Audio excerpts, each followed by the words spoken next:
Hello, Incredible One. Darnyelle Jervey here with your weekly Incredible Factor tip. And this week's tip, again, comes to us from AskDarnyelle.com. So bear with me while I read you the question.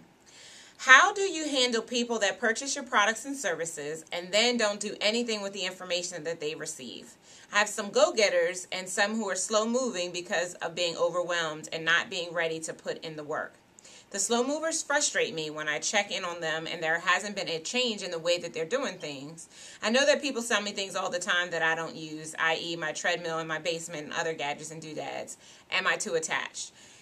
There's so many things in this question, and I'm so glad, first and foremost, that you had the courage to ask this question. And I know it was submitted anonymously, so I don't really know who you are. But that's okay. At the end of the day, I can still offer you some sound advice. So the first thing is, let's address with the fact that people are purchasing from you and they're not ready to use it right now. And this feeling of overwhelm, what you might want to do is cut down on some of the content that you're giving them and help them to just take the next best step. One of the things that we've done here at Incredible One Enterprises is, of course, I have my big system, the Leverage Your Incredible Factor system, which is available for people who are ready at that level to get the big picture. But then we're also taking the key components, each of the steps, and we're breaking them down into individual products or boot camps so that we can just give that bite-sized piece at a time. Some people can't deal with knowing everything that needs to be done. You have to take them one step at a time. So that's what I think will help you for those who might become overwhelmed. Look at your content and see how you can nail it down a little bit, make it a little bit more concise on one area, one ultimate transformation, as opposed to giving them the whole story. The second thing here is it's an element of personal responsibility, and that is not your problem. You cannot take ownership of that.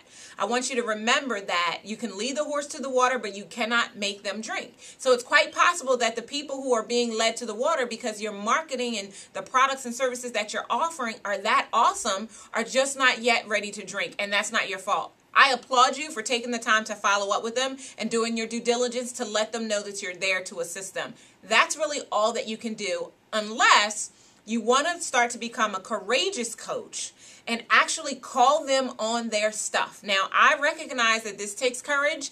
I do it all the time, and my clients know I sometimes have to become the hostile coach because I want to help them to realize that I want them to get amazing results. And so you're going to have to ask questions that are going to be a little bit more courageous. Questions like, so help me understand, while this was a 10 for you, if let's say you asked them on a scale from 1 to 10, how important it is to solve this problem, and they said it was a 10. So here's a courageous question. So, Sally, if I heard you correctly, on a scale from 1 to 10, this is a 10. Please help me understand why you have the resource and you've yet to begin to do the work to implement it because it's such an important problem for you. It's in your face. It might not work the way you want. It's courageous, but remember, coaches tell you what you don't want to hear and show you what you don't want to see so that they can help you to become who you were created to be. So I think if you, again, remove your personal responsibility because you've done your part, offer them the opportunity to become personally responsibility, and in your follow-up, be a little bit more courageous in your coaching so that you can feel really good about making sure that you let them know that you are an available resource to them. And then the third thing that I really wanted to point out to you here is attachment. And it's so, you want to be attached because this is your work, this is your baby, if you will. But you have to remember that while you want them to get a specific outcome or result, and you love the work that you're doing, you can't be so attached to it that when they don't do their due diligence, you become frustrated.